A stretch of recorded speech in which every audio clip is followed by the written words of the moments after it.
మరొక బ్రేకింగ్ చూస్తున్నాం. సుప్రీంకోర్టు తీర్పుతో సినీ నటి ప్రత్యూష మరణం చర్చనీయాంశంగా మారింది. 24 ఏళ్ల క్రితం జరిగిన ఈ ఘటనకు సంబంధించి రకరకాల వాదనలు తెరమీదకొచ్చాయి.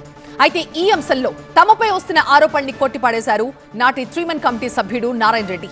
తామిచ్చిన రిపోర్ట్లో ఏ మాత్రం తప్పు లేదన్నారు. ప్రత్యూష తల్లి చేస్తున్న ఆరోపణల్లో ఎలాంటి నిజం లేదంటున్నారు నారాయణ రెడ్డి. టీవీ9తో ఆయన ప్రత్యేకంగా మాట్లాడారు. ఆ వివరాలు చూద్దాం.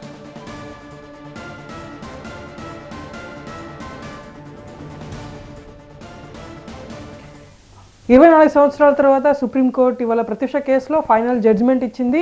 సో గతంలో ప్రత్యూష కేసుకి సంబంధించి ఒక 3-మెన్ కమిటీని అప్పుడు ప్రభుత్వం నియమించింది. ఆ కమిటీలో వన్ ఆఫ్ ద మెంబర్గా ప్రొఫెసర్ నారాయణ రెడ్డి గారు అప్పుడు ఉన్నారు. సో ఇప్పుడు జడ్జిమెంట్ వచ్చిన తర్వాత ఆయన ఈ కేసు గురించి ఏం చెప్తారో ఆయన మాటలను తెలుసుకుందాం. ప్రత్యూష తల్లి ఆరోపిస్తున్నట్టు ఆమె మీద ఇంకా గ్యాంగ్ రేప్ జరిగింది, ఎంతోమంది సీమెన్ ఆమె వాడిలో ఉంది అని చెప్పేసి ఆమె అలిగేషన్ చేస్తుంది. ఇందులో ఎంతవరకు వాస్తవం ఉందంటారు సార్?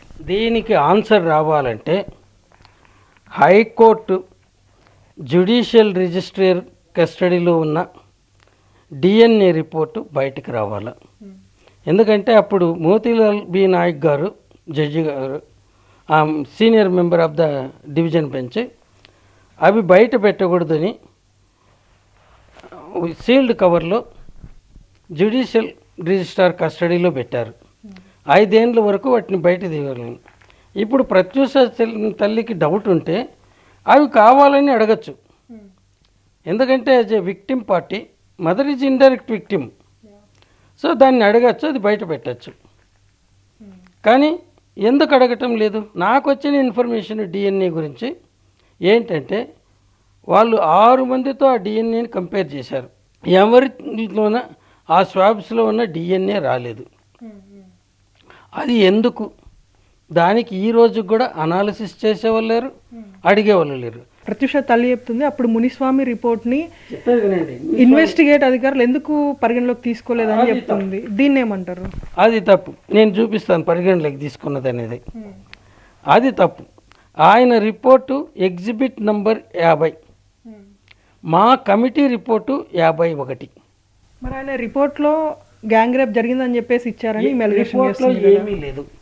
మా రిపోర్ట్లో ఉండేది అక్కడ పోస్ట్ మార్టం శవపరీక్ష రిపోర్ట్లో ఉండే విషయాలు, అప్పుడు తీసుకున్న ఫొటోస్, తర్వాత కేర్ హాస్పిటల్లో వాళ్ళు care hospital case sheet records, forensic science laboratory ఇవి తీసుకున్నది కూడా అప్పుడు శవపరీక్ష చేసిన డాక్టర్ల ఆధ్వర్యంలో. సో